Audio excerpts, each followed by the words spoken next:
Chapter 2 of Pollyanna by Eleanor H. Porter. Old Tom and Nancy. In the little attic room, Nancy swept and scrubbed vigorously, paying particular attention to the corners. There were times, indeed, when the vigor she put into her work was more of a relief to her feelings than it was an order to efface dirt. Nancy, in spite of her frightened submission to her mistress, was no saint. "I just wish I could dig out the corners of her soul," she muttered jerkily, punctuating her words with murderous jabs of her pointed cleaning stick. "There's plenty of 'em needs cleaning out, all right, all right.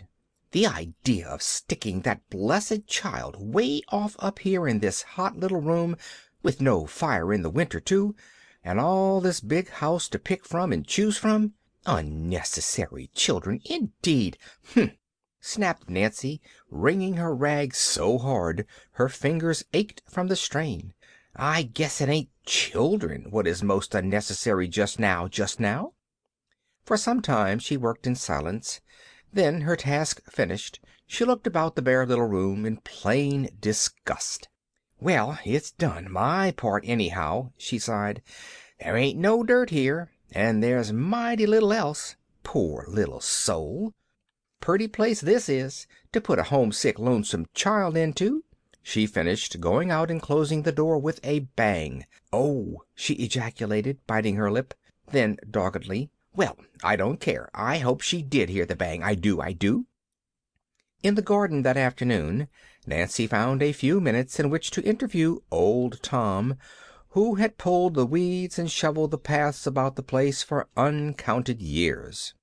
"Mr. Tom," began Nancy, throwing a quick glance over her shoulder to make sure she was unobserved, "did you know a little girl was comin' here to live with Miss Polly?" "A what?" demanded the old man, straightening his bent back with difficulty.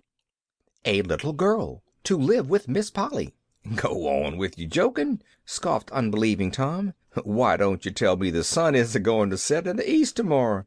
"But it's true. She told me so herself," maintained Nancy. "It's her niece, and she's 11 years old." The man's jaw fell. "Sho! I wonder now," he muttered. Then a tender light came into his faded eyes.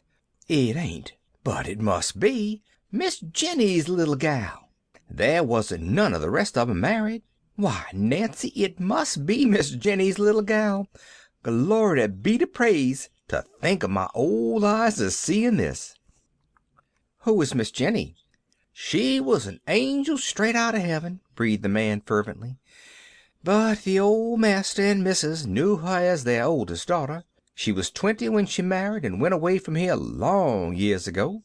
Her babies all died, I hear, except the last one, and that must be the one what's a-comin'." "She's 11 years old."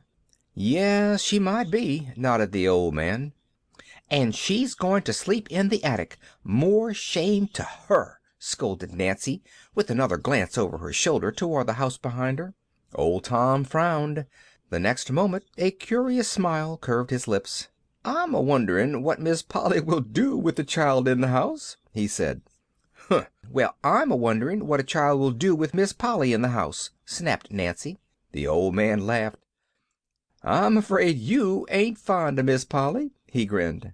"As if anybody could be fond of her," scorned Nancy. Old Tom smiled oddly. He stooped and began to work again. "I guess maybe you didn't know about Miss Polly's love affair," he said slowly.